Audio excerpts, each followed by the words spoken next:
estamos por comenzar nuestra quinta sesión de nuestro estudio de la santidad de Dios. Y lo que es irónico y tal vez hasta molesto para ustedes es que durante todo este tiempo en nuestro estudio no he comenzado a definir el significado del vocablo santo.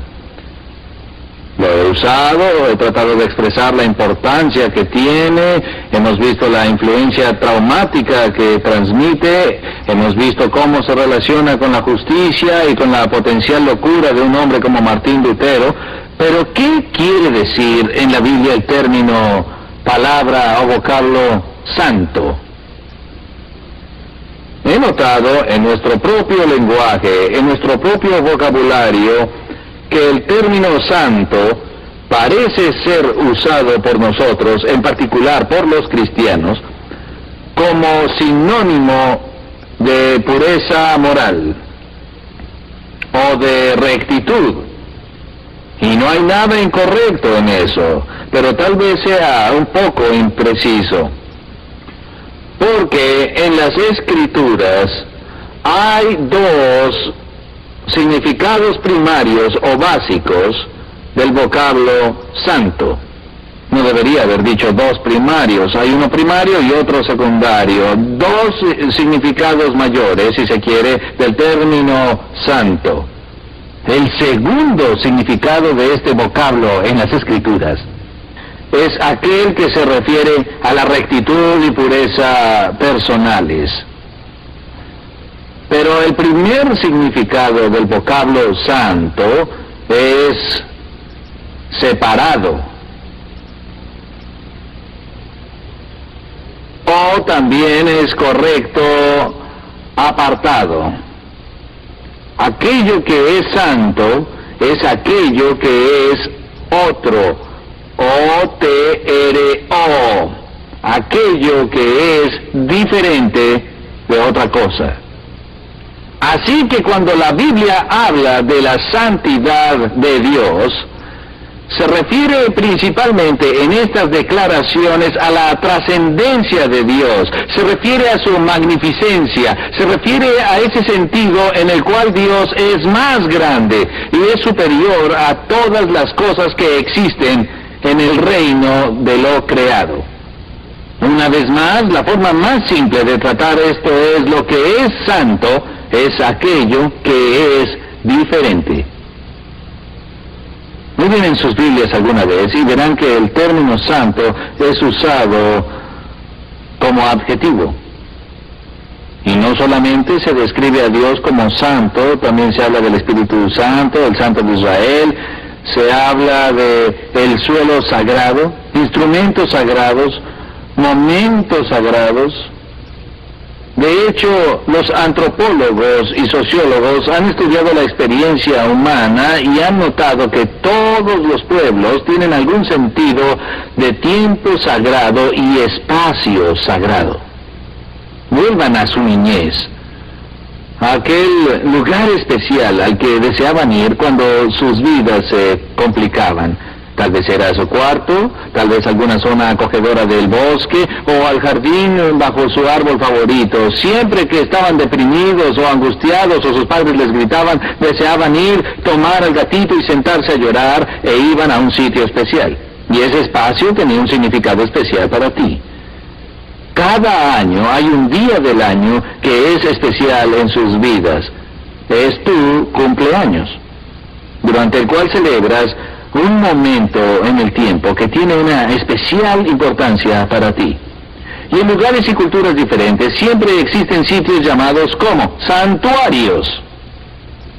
Santuario significa lugar sagrado, un lugar que es diferente de los lugares ordinarios, que es especial, que está separado para un tipo particular de veneración. Espacio sagrado y tiempo sagrado. Las cosas sagradas son todas partes de nuestras vidas. Recuerdo cuando enseñaba un curso en un seminario hace muchos años, donde cometí el pecado imperdonable de un profesor de seminario. Yo perdí los estribos con un estudiante. Quiero ser sincero con ustedes. A veces, saben, un estudiante nos dice, no quisiera hacer una pregunta estúpida, y uno le dice, no te preocupes por la calidad de tu pregunta. Toda duda debe aclararse, si es posible. Cualquier pregunta que sea importante para ti será importante para mí también. Y realmente creo que debo tomar seriamente cualquier pregunta que haga un estudiante, pero de vez en cuando, damas y caballeros, realmente nos hacen una pregunta muy estúpida. Y es mi tarea como profesor tratar al estudiante con dignidad. Pero con un estudiante una vez perdí la paciencia. Yo estaba hablando de la cena del Señor. Y su duda no fue tanto una duda, sino una expresión de cinismo desenfrenado. Levantó la mano y lo vi y me dijo, ¿qué tienen de importantes el pan y el vino? ¿Por qué tenemos que hacer eso? ¿Por qué no podemos celebrar con un buen pastel y con un sándwich y Coca-Cola?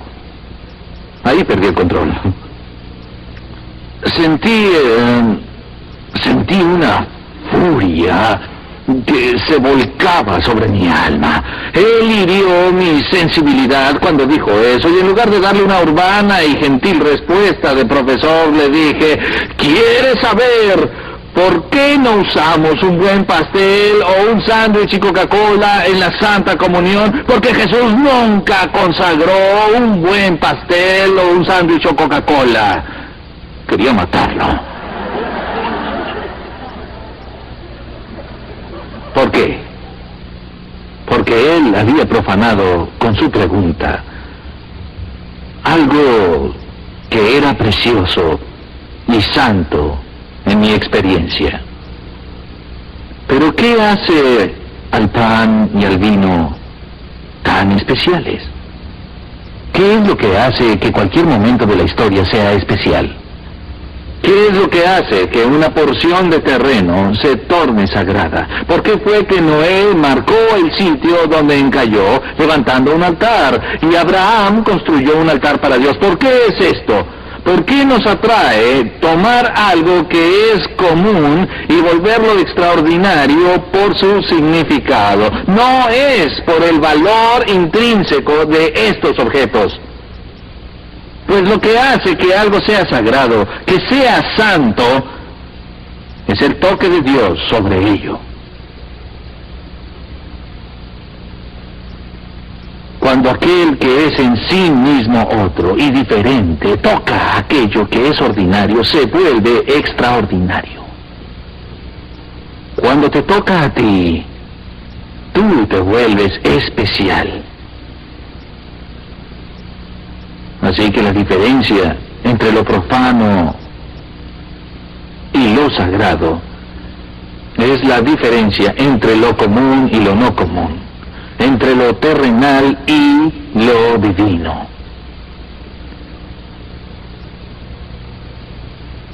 No hace mucho leí un estudio sobre fobias en el cual había una lista con las 10 fobias más comunes, las cosas que más causaban temor. Temor a los gatos, la típica claustrofobia, temor a las muchedumbres y otros miedos. Temor a la muerte. ¿Saben cuál es el temor número 1 entre las personas norteamericanas? La fobia más grande. El temor de pararse frente a un grupo y dar una charla, como yo lo estoy haciendo ahora. Es terrible. Pero existe una fobia llamada xenofobia. ¿Cuántos de ustedes jamás habían oído esa palabra? Xenofobia.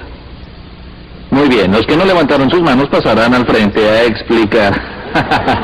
Ahora todos levantan la mano. ¡Qué bien! Xenofobia es el temor a los extraños o a los forasteros. Tenemos cierta aversión hacia las personas cuyas costumbres son diferentes de las nuestras. Y la suprema manifestación de xenofobia que sufrimos es nuestro temor al Dios viviente, porque Él es tan diferente de nosotros. Él es alto y exaltado. Uno de los estudios más fascinantes que he leído y que quisiera recomendar para su cuidadosa atención es un libro que apareció a principios del siglo XX de un teólogo alemán que también era antropólogo. Su nombre era Rudolf Otto. Y escribió un libro muy pequeño, pero un libro que muchos teólogos consideran uno de los más importantes libros del siglo XX.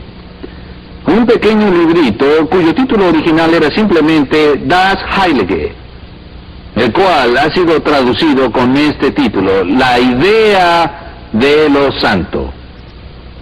Y lo que hizo Otto fue esto, que a mí me pareció interesante, es que fue por allí y examinó a personas de diferentes culturas, aborígenes, europeos, diferentes pueblos, y trató de averiguar qué es lo que ellos consideraban santo o sagrado en su cultura.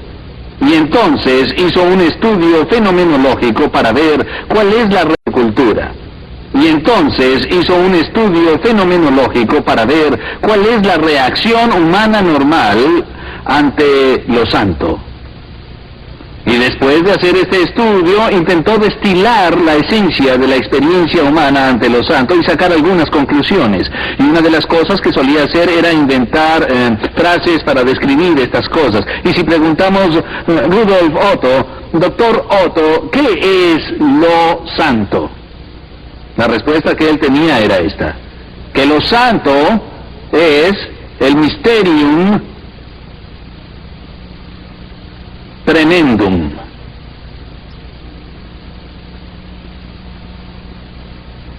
Tengo una frase en latín para todo.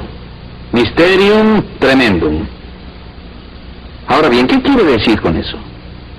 Él dijo que la experiencia que tenemos de lo santo es una experiencia de algo muy extraño e imposible de penetrar y desentrañar. Es misterioso, pero también es poderoso. Y este impresionante y misterioso poder provoca un sentimiento de temor en nosotros. Vean cómo Otto describe esto. Esto es lo que él llama el misterio tremendo. Dice esto: la sensación podrá venir a veces como un oleaje suave que baña la mente, con un sentimiento tranquilo de veneración profunda, o podrá transformarse en una actitud del alma más resuelta y duradera, continuando así en forma vibrante y conmovedora hasta que por fin se retira y el alma retoma su estado profano y no religioso de la diaria experiencia. ¿Se identifican con eso? Todos en esta sala han experimentado esos momentos impregnados de conciencia de la presencia de Dios, ¿verdad?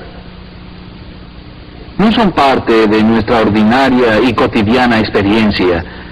La común experiencia, aún para el cristiano más devoto, es básicamente profana.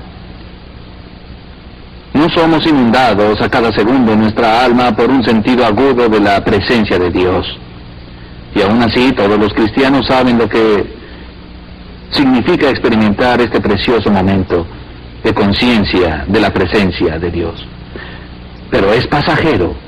Él dice, podrá explotar en erupción súbita desde las profundidades del alma con espasmos y convulsiones, o llevarnos a las exaltaciones más extrañas y a intoxicados frenesíes o a la transportación al éxtasis. Toma formas salvajes y demoníacas y puede resultar en una sensación horrorosa y escalofriante, y sigue así. Describe el hecho de que no todos responden del mismo modo al conocimiento de lo santo. Algunas personas se convierten en errantes derviches que se dedican a actividades extravagantes. Otras personas son movidas al absoluto silencio y a la contemplación.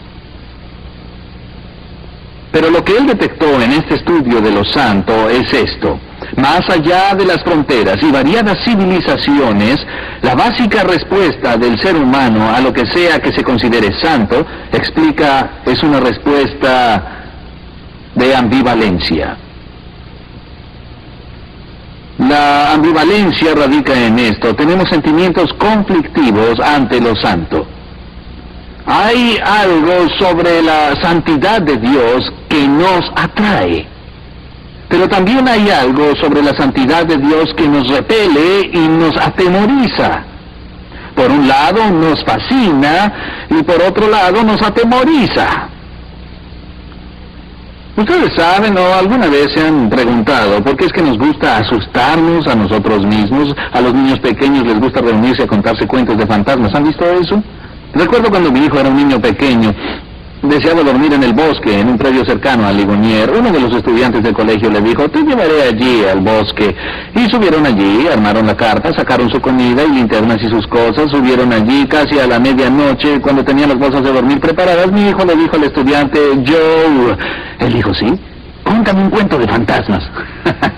Así que Joe le contó sobre el tipo que perdió su hígado y vagaba por allí diciendo, devuélvame mi hígado. Y todos han oído ese cuento de fantasmas. Mi hijo lo escuchó y estaba fascinado por ello. Y cuando Joe terminó el cuento, mi hijo lo miró y dijo, Joe, ¿sabes? Tal vez dormir aquí esta noche no sea tan buena idea. Joe dijo, no te preocupes, vete a dormir. Así que estuvieron en silencio por un rato y mi hijo tuvo la oportunidad de concentrar su mente en esa historia y en los ruidos del bosque y las cosas que golpean en la oscuridad. Y aguantó 10 minutos más hasta que bajaron y golpearon la puerta preguntando si podían entrar. Saben que mucha gente va a Disney World en Orlando y paga para que la asusten. ¿No es eso extraño? Que tengamos esta actitud dual hacia lo santo. Me gusta recordar aquel viejo programa de radio y algunos de ustedes con nieve en el cabello recordarán aquellos maravillosos días de ayer cuando el llanero solitario, ¿saben?, cabalgaba por allí, o escuchábamos las novelas de las tardes. ¿Las damas las recuerdan? El joven doctor Malone y Ma Perkins y Elena Trent y todas esas pasajes como estos. Larry le dijo a María, María, y María le dijo a Larry, Larry, eso es lo que oíamos. ¿Recuerdan? La familia de Pepper Young, ¿cuántos de ustedes la recuerdan? Eran fantásticas. Bueno, a la noche teníamos historias de aventuras como Superman y cosas así. Durante la semana teníamos policías y ladrones, La Sombra, Buscador de Personas Perdidas, El Preso y un programa específicamente producido para dar miedo. El nombre de este programa era Suspenso. Pero en realidad, el más aterrador de todos los programas de la radio durante los años 40, damas y caballeros, se escuchaba los domingos por la noche. Y la introducción de este programa de radio tenía el sonido de una puerta enorme que se abría crujiendo con mucho eco. Y cuando se abre, y para entonces ya tenemos los pelos de punta antes de que comience la acción, entonces la voz barítono del anunciador del programa dice, Iner Sanctum. ¿Cuántos de ustedes recuerdan eso? Muy bien. Ni siquiera necesitaban empezar la historia y ya todos estaban asustados. ¿Qué significa Inner Sanctum? Inner Sanctum significa literalmente dentro de lo santo. Ven, los genios de las ventas del mundo del entretenimiento descubrieron de algún modo que la cosa más terrorífica que podían inventar para las personas sería exponerlos a un programa sobre lo sagrado. El ser humano tiene tendencia a mantener cierta distancia prudencial del carácter de Dios, porque aunque nos sintamos atraídos a Él, por un lado, por el otro, somos repelidos por Él, y en la próxima sesión hablaré de cómo eso se manifiesta en lo concreto y específicamente en la vida de Jesús, durante la cual muchos se sentían atraídos a Él y temerosos de Él.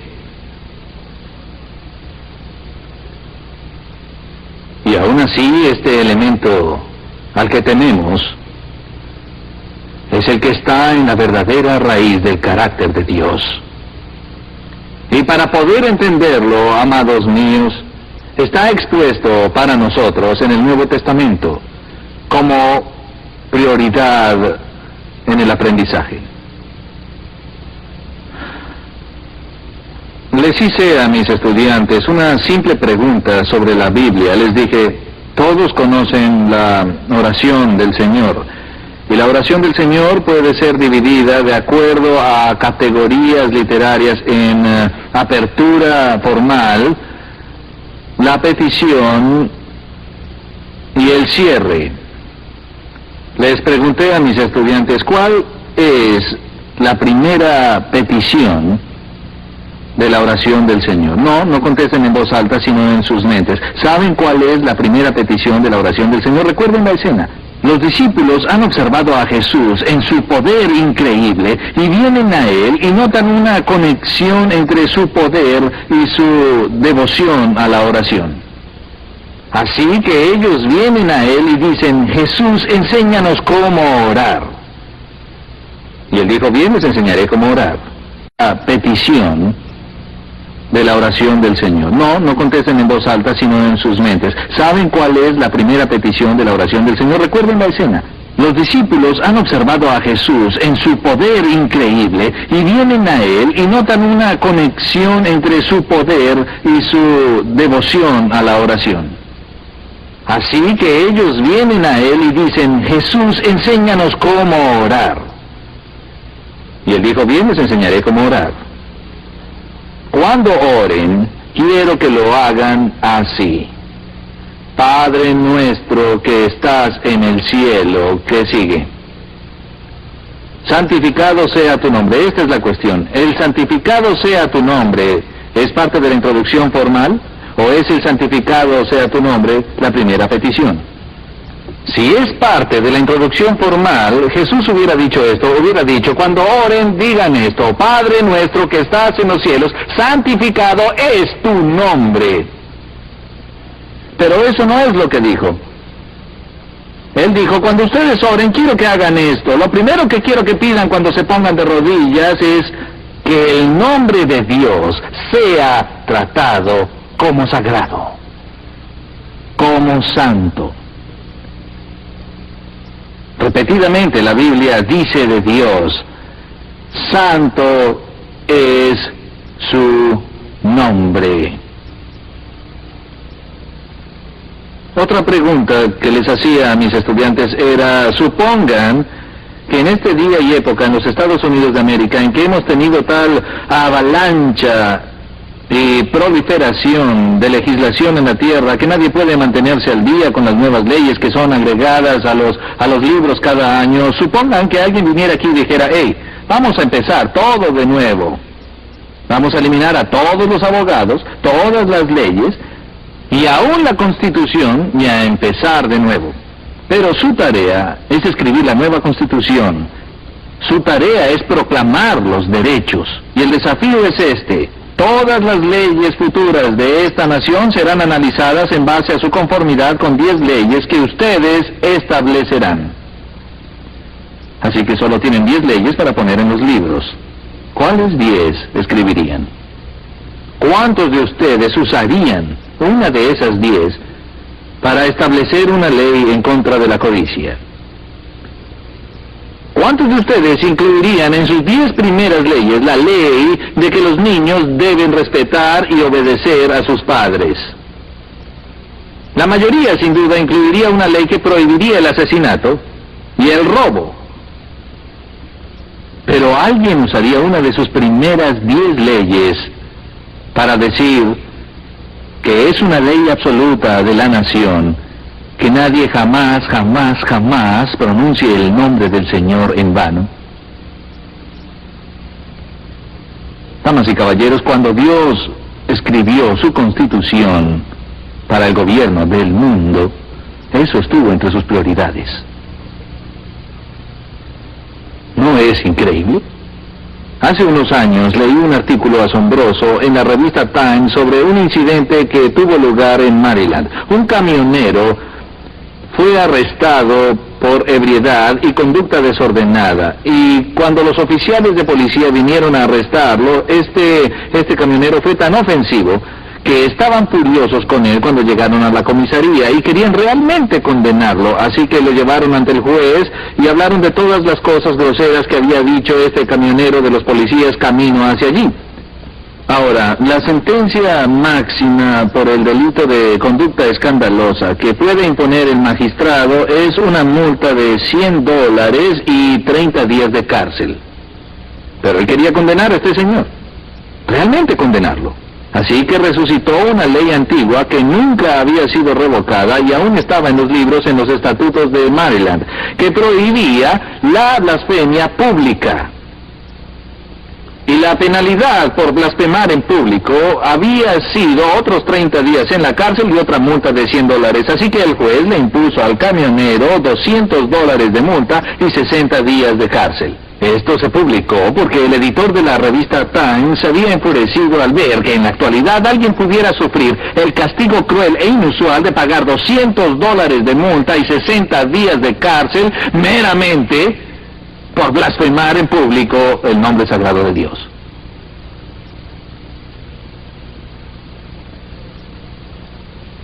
Qué largo camino.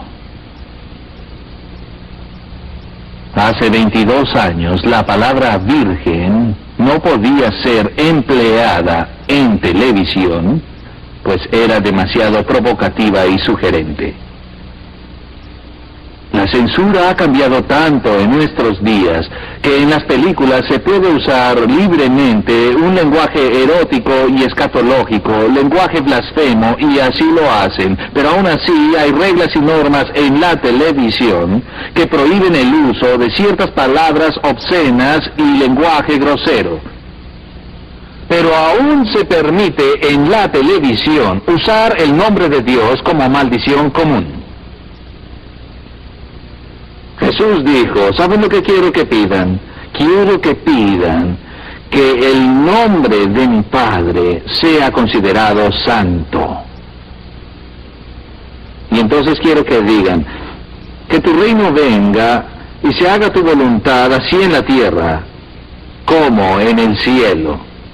Así que lo que yo quiero que mi pueblo pida es que mi nombre, mi soberanía, mi autoridad como rey sea honrada y reconocida en este mundo. Y que las personas de este mundo hagan mi voluntad, así como los ángeles en el cielo en este momento obedecen mi voluntad. Saben, Jesús no lo dice, pero estoy convencido de que aquí hay una progresión lógica.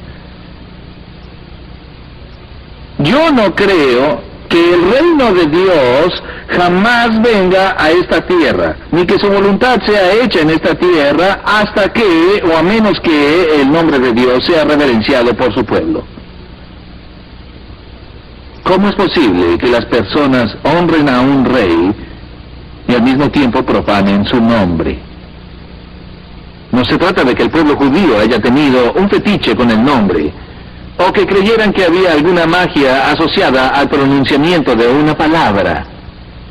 Pero entendieron esto como Dios lo entendía, que si tenemos una actitud casual y desdeñosa hacia el nombre de Dios, eso revela más que cualquier otra cosa que digamos, nuestra actitud más profunda hacia el Dios del nombre.